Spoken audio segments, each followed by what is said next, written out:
अस्सलाम वालेकुम, welcome in kitchen with semi. उम्मीद है आप भी हमारी तरह गर्मियों को फुल एंजॉय कर रहे होंगे मज़े के साथ। तो आज बच्चे स्कूल नहीं गए थे और मुझे था कि उनके उठने तक मैं कुछ काम कर लूँ, तो मुझे आज कबाब बनाने थे। इसके लिए मैंने बोनलेस बीफ लिया था, उसमें मैंने दाल डाली, 3 से 4 घंटे पहले मैंने भिगो दिया था 2 प्याली दाल को।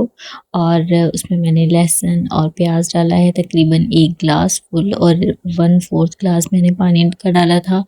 नमक, कुटी लाल मिर्च, कश्मीरी लाल मिर्च, दालचीनी और इलायची मैंने डाली है, और थोड़ी-सी मैंने डाली थी इसमें हल्दी। स्पाइसेस मैंने बहुत से माइल्ड से यूज़ किए थे क्योंकि बच्चों के लिए बना रही थी। अब मैं इसको प्रेशर कुकर में प्रेशर दूँगी तकरीबन 15 मिनट के लिए। बिल्कुल हाई फ्लेम पे मैं प्रेशर पे रखती हूँ। आँच मैं बिल्कुल भी इसकी कम नहीं करती। तो ये हमारा बहुत ही अच्छे से मिक्सर जो था वो रेडी हो चुका था। मिक्सर बहुत अच्छे से रेडी हो चुका था, इसमें बिल्कुल भी अब पानी नहीं था। अब इसमें मैं ड्राई स्पाइसेस यूज़ करूँगी, जिसमें धनिया पाउडर, ज़ीरा पाउडर, गरम मसाला पाउडर, और अगर आप चाहें तो इसमें चाट मसाला भी ऐड कर सकते हैं। और थोड़ी सी मैंने इसमें पिसी हुई हरी मिर्च यूज़ की थी। लहसुन पाउडर और अदरक पाउडर का मैंने थोड़ा सा यूज़ किया था इसमें, और इन सब चीज़ों को मैं मिक्स करके तो रख दूँगी। जबकि नॉर्मल टेम्परेचर पे आ जाएगा तब तक मैं देखूँगी घर में जो भी क्लीनिंग करने वाली है वो कर लूँगी। इसको कुक करने के दौरान मैंने बच्चों को ब्रेकफास्ट बना के करवा दिया था, क्योंकि ब्रेकफास्ट बनाना और फिर बच्चों को करवाना भी खुद पड़ता है, छोटे वाले को। तो यहाँ पर जी अभी मुझे थोड़ा सा ऑर्गेनाइज़ करना है। क्लीन तो ऑलरेडी है सब कुछ, तो बस चुटकी बजाते ही मैंने ऑर्गेनाइज़ कर दिया है। कितना आसान हो जाता है ना चुटकी बजा के हर चीज़ को ऑर्गेनाइज़ कर देना, क्लीन कर देना। अच्छा, इसके पीछे काफ़ी मेहनत छुपी हुई होती है जो कैमरे के पीछे होती है, और आज टाइम इतना ज़्यादा नहीं था तो मैंने जस्ट चुटकी बजाते ही आपको क्लीनिंग दिखा दी है तकरीबन सब चीज़ों की। यहाँ पर रूम में आई थी तो रूम में थोड़े से कपड़े पड़े थे, जैसे रात में नमाज़ वगैरह पढ़ी तो ऐसे ही मैंने रख दिए थे, और बिस्तर वगैरह थोड़े थे, और यहाँ पर कपड़े कुछ वॉश करके रखे थे वो थे। और यहाँ मैं दिखा रही हूँ कि विंडो ओपन होती है और इसकी वजह से कितनी ज़्यादा डस्ट आ जाती है। मतलब कि सुबह आप क्लीनिंग करो तो शाम तक ऐसे डस्ट होती है जैसे आपने आज क्लीनिंग की ही नहीं।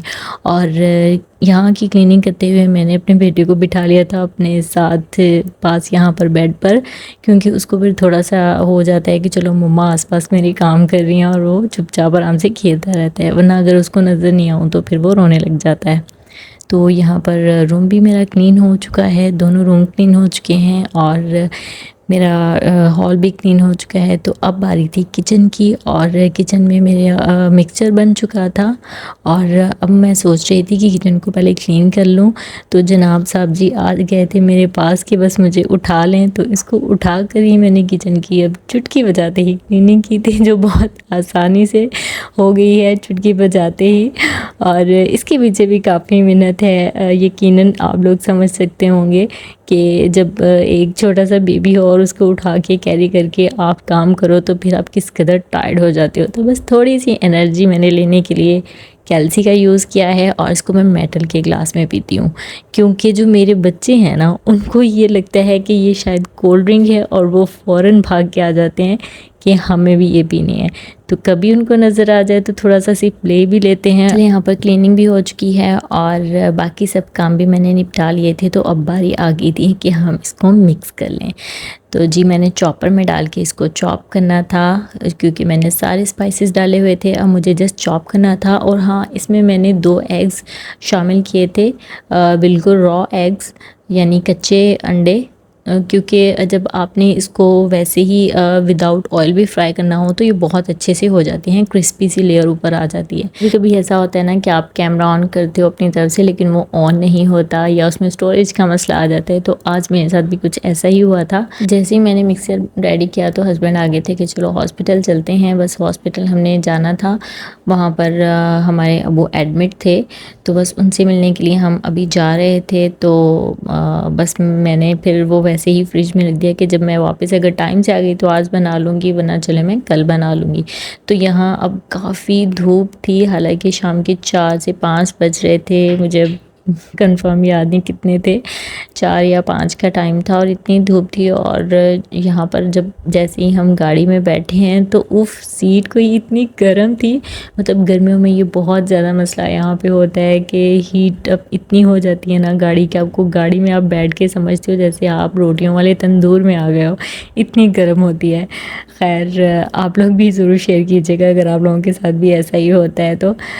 हॉस्पिटल से निकल रहे थे तो मैंने सोचा थोड़े से मैं क्लिप ले लूँ आप लोगों के लिए वापसी के। तो मौसम काफ़ी गर्म था। अच्छा तो नहीं अभी कह सकती, अच्छा थोड़ी देर में होगा जब हवा चलेगी अच्छे से। अभी हवा भी इतनी तेज़ नहीं चल रही थी, धूप थी काफ़ी। गाड़ी में खैर महसूस नहीं होता जब आप थोड़ी देर बैठ जाते हो और एसी ऑन हो जाता है। बच्चों को हम घर छोड़ के गए थे और बच्चे दरवाजे में बैठे अपनी चीज़ों को एंजॉय कर रहे थे।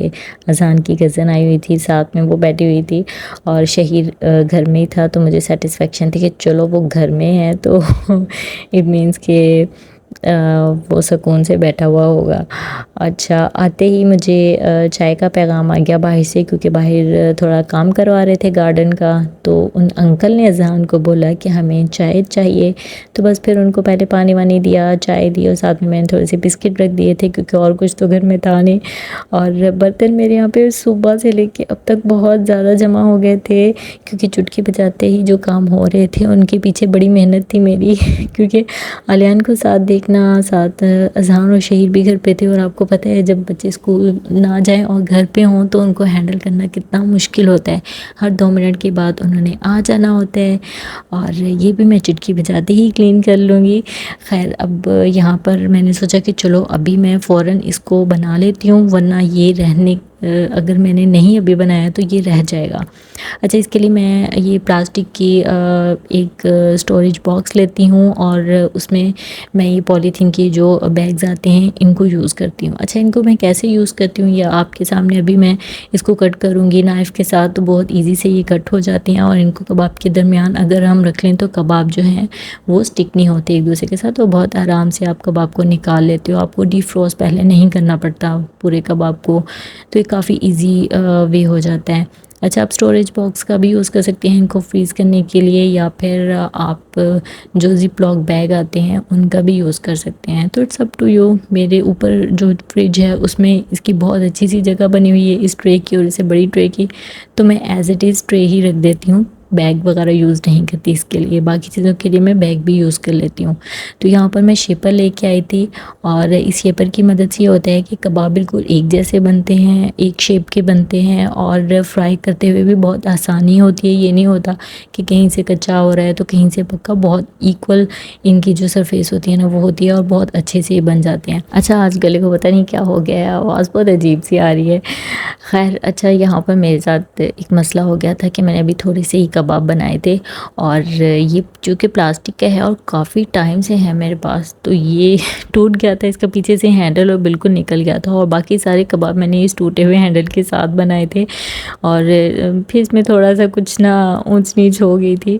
तो खैर यहाँ पर इक्वली नज़र आ रहे हैं लेकिन कुछ ना कुछ इनमें है, तो मैंने सोचा कि चलो बच्चों के लिए हैं, इट्स ओके। अभी के लिए मैं गुजारा करती हूँ। इसे जो छोटा शेपर था वो मुझे मिला नहीं था, वो अल्लाह जाने मैंने ड्रॉ में कहाँ रख दिया है। कभी कभी ऐसा होता है ना कि आपने सामने चीज़ रखी होती है लेकिन आपको नज़र नहीं आती। और हम लेडीज़ का तो ये भी होता है कि हमने कभी चीज़ कोई बहुत ज़्यादा संभाल के रखी हो ना तो फिर भी वो नज़र नहीं आती।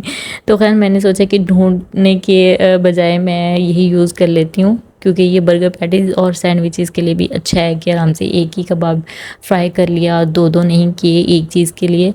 तो बस यहाँ पर देखिए मैं स्टोरेज बॉक्स में इसको रख रही हूँ। पहले मैंने एक लेयर लगाई है, उसके बाद मैंने वो बैग रखा है, फिर मैंने लेयर लगाई है।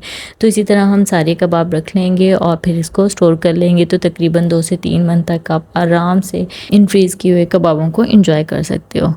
तो इन कबाब का ये फ़ायदा होता है कि घर में अगर कुछ स्पाइसी या कुछ चटपटा सा खाने को नहीं है तो बस इन कबाब को आपने फ्राई किया और खा लिया। तो यहाँ पर तकरीबन मेरे इस साइज़ के 23 से 24 कबाब बन गए थे। अभी इसमें से अज़हान को मैंने एक फ्राई भी करके दिया था। और अगर आप छोटे वाले शेपर से बनाएंगे तो आपके तकरीबन इससे ज़्यादा कबाब बन जाएंगे, तकरीबन 40 के अराउंड आपके 1 kg और इतनी दाल के साथ बन जाएंगे। तो ये जी मेरे कबाब तो बन गए थे। ईद से पहले मैंने तो अपने कबाब बना के रेडी कर लिए थे। अब दिखाती हूँ बाहर निकल के आपको प्यारा सा सनसेट। और वीडियो अच्छी लगी हो तो लाइक शेयर और सब्सक्राइब कर दीजिएगा मेरे चैनल को। तो मिलते हैं नेक्स्ट व्लॉग के साथ। अल्लाह हाफिज़।